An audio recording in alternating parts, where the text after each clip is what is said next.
இயற்கையாய் வாழ்வோம், இயற்கையோடு வாழ்வோம். நீங்கள் பார்த்துக்கிட்டு இருக்கிறது மக்கள் மருத்துவங்கிற யூடியூப் சேனல். இது முழுக்க முழுக்க இயற்கை மருத்துவத்தை எல்லா மக்களுக்கும் கொண்டு சேர்க்கணுங்கிற ஒரு எண்ணத்துக்காக ஆரம்பிக்கப்பட்ட சேனல் இது. நீங்கள் இந்த யூடியூப் கீழே இருக்கிற பெல் பட்டன் அழுத்தி சப்ஸ்கிரைப் பண்ணால் என்னுடைய எல்லா வீடியோக்களும் உங்களுக்கு தொடர்ச்சியாக கிடைக்கும். அது மட்டும் இல்லாமல் வாட்ஸ்அப், ஃபேஸ்புக்லையும் ஷேர் பண்ணுங்கள், அவங்களையும் சப்ஸ்கிரைப் பண்ணி பார்க்க சொல்லுங்கள். இது மூலமாக அழிந்து வந்துக்கிட்டு இருக்கிற நம்மளுடைய அந்த இயற்கை மருத்துவத்தை நம்ம காப்பாற்ற முடியுங்கிற நல்ல எண்ணத்துக்காக சொல்கிறோம். இது இப்போ நம்ம பார்க்க போகிற தலைப்பு என்னன்னா, ஓட்ஸ் அப்படிங்கிற ஒரு உணவு. இதை சாப்பிடலாமா சாப்பிடக்கூடாதா அப்படின்னு. முதல்ல ஓட்ஸ் என்னன்னு தெரிஞ்சுக்கும், அதுக்கப்புறம் இது சாப்பிடலாமா சாப்பிடக்கூடாதா அப்படிங்கிறத பார்ப்போம். ஓட்ஸுங்கிறது என்னன்னா, ஆஸ்திரேலியாவில் பன்றிகளுக்காக ஒரு உற்பத்தி செய்யப்பட்ட ஒரு தீவனம்.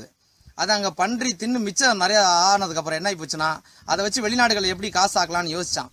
அப்போ எந்தெந்த நாடுகளும் ஏசியாவை தான் தேர்ந்தெடுத்தான். ஏன்னா இங்கே எதை சொல்லியும் காசாக்க முடியுங்கிற ஒரு மிகப்பெரிய ஒரு பலம் அவன்கிட்ட இருக்குது. அப்படிங்கிறதுனால ஏசியாவை தேர்ந்தெடுத்து ஏசியா முழுக்க அந்த ஓட்ஸை ஒரு உணவை நம்ம கொடுக்க ஆரம்பித்தான். ஒரு சின்ன விஷயம் தெரிஞ்சுங்க, ஓட்ஸாக கொடுத்தா நம்ம கண்டிப்பாக சாப்பிட்ருக்க மாட்டோம். ஏன்னா நம்ம அதே மாதிரியான நிறைய தானியங்கள் நம்ம பார்த்துருக்கிறதுனால சாப்பிட மாட்டோம். அவன் ஓட்ஸ் என்ன பண்ணான்னா ஃப்ளேக்ஸாக மாற்றினான்.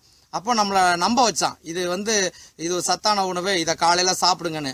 ஓட்ஸ் சாப்பிட்றதுனால எதுவுமே கிடையாது. அது பன்னிக்கான தீவனத்தை நம்ம சாப்பிட்டோம்னா என்ன ஆகும்னு நம்ம தான் அதை பற்றி சிந்திக்கணும்.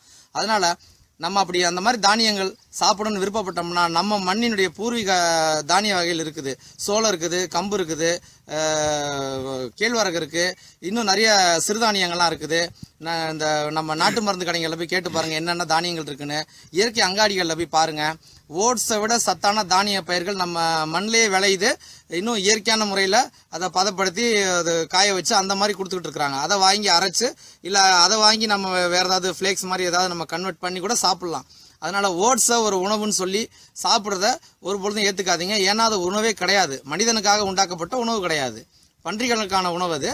அதனால ஓட்ஸ் இனி வரும் காலங்களில் ஓட்ஸ் சாப்பிட்றதுங்கிறத கொஞ்சம் தவிர்த்துங்க. நம்மளுடைய பாரம்பரிய தானிய வகைகளையும் பயிர் வகைகளையும் சாப்பிட்டா நம்ம முன்னோர்கள்லாம் எத்தனையோ ஆண்டுகள் நல்லா வாழ்ந்துருக்கிறாங்க. அந்த தானியங்களையும் பயிர்களையும் நம்ம திரும்ப சாப்பிட்டு ஆரோக்கியம் வாழ்றதுக்கான வழிமுறை என்னன்னு நம்ம பார்ப்போம்.